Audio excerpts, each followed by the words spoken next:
A few days have passed since Toasty and it's Thursday today. So what I'm gonna do today would be to take photos of all the items that haven't sold yet. Like some of my capybara keychains, some of the orders as well. Look at these guys. I'll just be sharing a little bit about my story I wrote it down, about moving into a storage unit for my art business. So I'm an artist. I've been creating artwork for over 4 years. I made a lot of mistakes when I first started my art journey, and I thought I would share them with you in the form of a story. So in 2023, I actually moved into a storage unit, not to live there, but to run my business in. Also, I just wanted to do a little chat while I am actually working on a new sticker sheet. So this one is a little bit, it's gonna be spring themed, but it looks like this. I think it's really cute. So I'll be working on it in the background while I chat to y'all. Actually, in 2023, I moved into a storage unit for my business. I think it was a 3 meter by 3 meter room at least, because this current room I'm working in is about 2.2 by 2.5 meters. But there's some like dead space because of how the cabinet is placed. I'll be talking a little bit about like the context of moving to the storage unit, why I moved there, as well as my overall experience. I didn't realize how cute Mufusan actually is till like one of my artist friends actually was wearing a t-shirt, and I was like, that's so cute. And I've been seeing a strawberry t-shirt around as well, and I really think they're so cute, but it's all sold out. So I only got this design, and I got 3 other designs, 2 adult shirts and 2 from the kids section. Happy. Anyway, let me continue. So what actually happened was that I had lots of different products in 2023. That's the time where I moved into the storage unit. I think I moved in mid-March and I stayed there for about 6 months. So the unit was actually about a 15-minute drive away from me and my partner's apartment. So during that time, I actually found it really difficult to work out of my room because I was actually manually pressing all my hoodies and t-shirts from my house, but it was really difficult because I didn't have as many tables. So I think I was heat pressing in the other rooms, and it was really tough because I was at an awkward corner and trying to manually press all the hoodies by myself in that corner, and it was really hot all the time every time I started using the heat press. I also didn't have adequate space so that I can put all the hoodies down, because after you heat press one, you're supposed to let it cool for a little bit and then do a double press. And I also had lots of containers of hoodies in my bedroom and in this office. I think during that time, I had about 5 different hoodie designs and a few different t-shirt designs. The t-shirts were alright, but it's more the hoodies that took up a lot of space. So I thought to myself, I can't work in this environment anymore, like really squashed, that I didn't have enough space to actually optimize the heat pressing process properly. I felt like I didn't have enough space, and also I was really struggling working from home because I found it really difficult to separate my work from my home life. So that was why I thought it would be a good option to move to a storage unit. I also did a fair amount of research on working in storage units. I saw quite a lot of companies actually advertise that they do some clients that work from a storage unit. So I found one about 15 minutes away from my house, and I decided maybe I'll try this out for a little bit. I paid around $400 a month, and that time I felt like that's okay, that's not too bad. I can just make 8 hoodies and I will cover that cost. I actually went to the place to look around and see how everything was, and because it was a fairly new storage unit place, a lot of the things were really clean. For me, the most important would be the washroom and safety. So I chose a storage unit that was front facing the camera, so if anything happens, there will at least be footage. And I also asked about Wi-Fi, and I was like, oh, it's great, it's going well. I got Wi-Fi, I felt safe in the environment, the toilets were clean. I was like, let's give this a shot. So I took around 2 weeks. My husband and I moved my items all into the storage unit, and it was going well. I really had a good setup going on. The only thing is that I like to work with the storage door open, just because I had a fear of like someone coming and locking the storage unit from the outside and I won't be able to get out.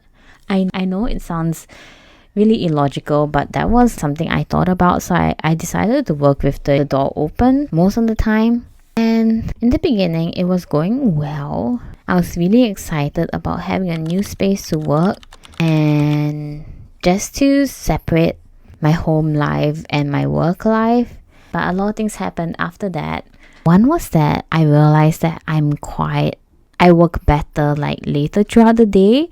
So for example, 1 to 7:30, I actually work better on intensive tasks during that period.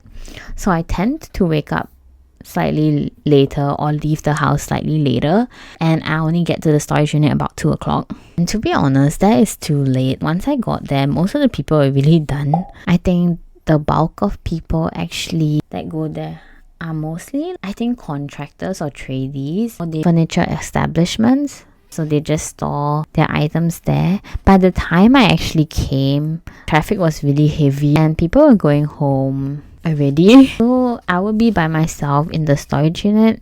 Most of the time I felt relatively safe, but there were a few times where I stayed around 7 p.m. and around in March and April, there was still some daylight around that time, so it wasn't so bad.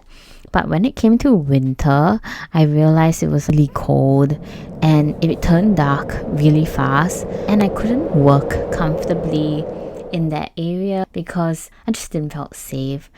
It worked well for me to have a larger space to do all the hoodies and store everything.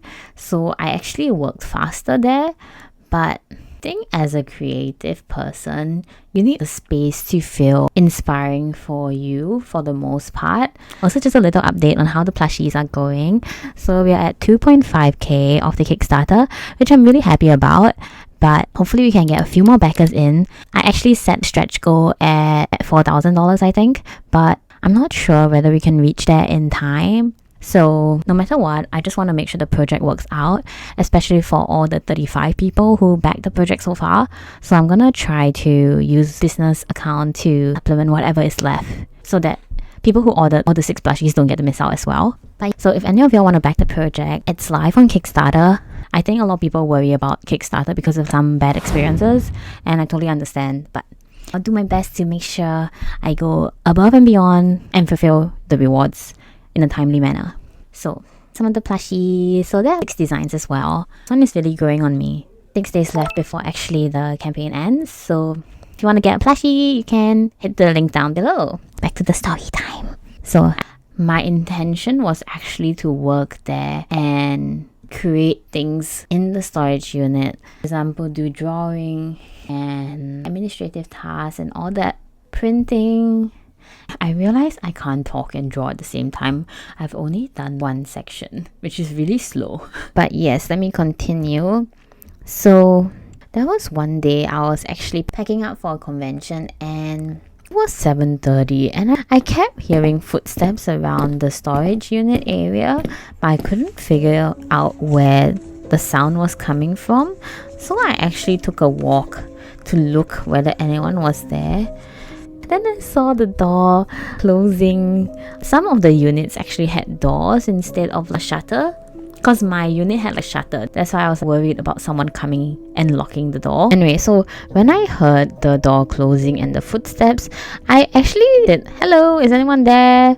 But no one replied, and that's when I started to get a little worried. I don't know, why aren't they replying? Maybe they're scared about me. But then I peered around the corner and I couldn't find anyone there. I got a bit freaked out.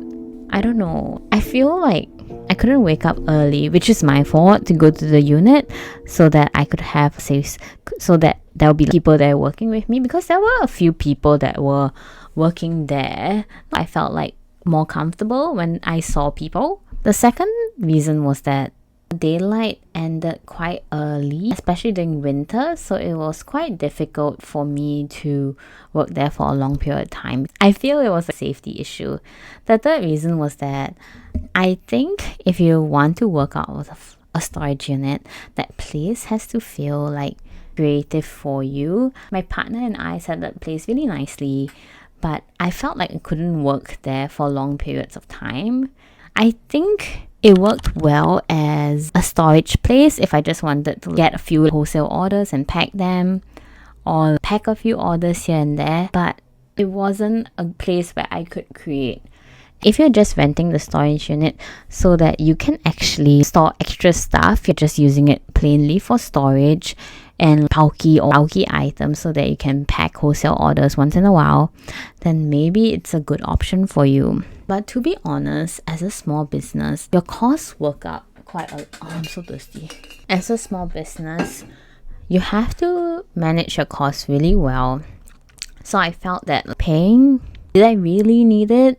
I think at that point, if I had continued working on bulky items like hoodies, then yes, maybe. But at this stage, because I decided to scrap hoodies from my product range, I decided to move out and just stop making the hoodies.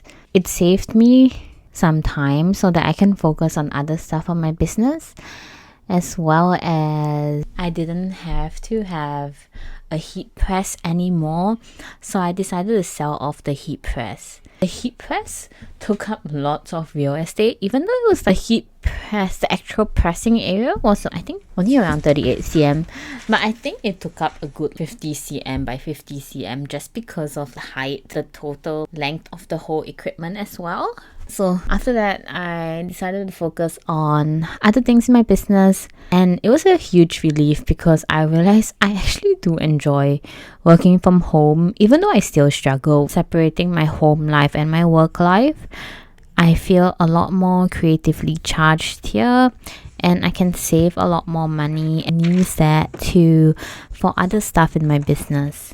So I hope you enjoyed that little chat about like a mistake I made in my business. I guess it wasn't a mistake. It was more of a learning experience to understand how to manage my costs, as well as what actually works for me as an artist or creative person in trying to run my art business.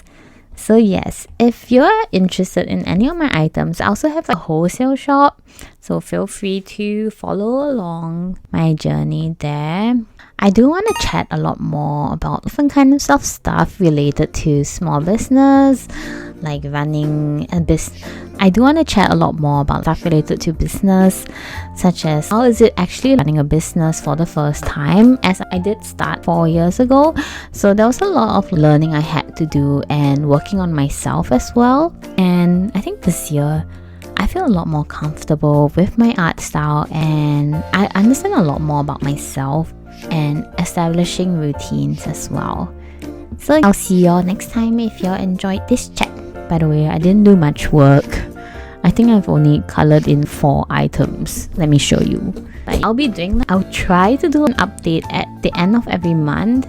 So if you do enjoy cute stuff, you can follow my shop along, or you can look at my shop, or you can follow my journey on YouTube or whatever social media you fancy. See ya! Stay safe, guys. Stay safe.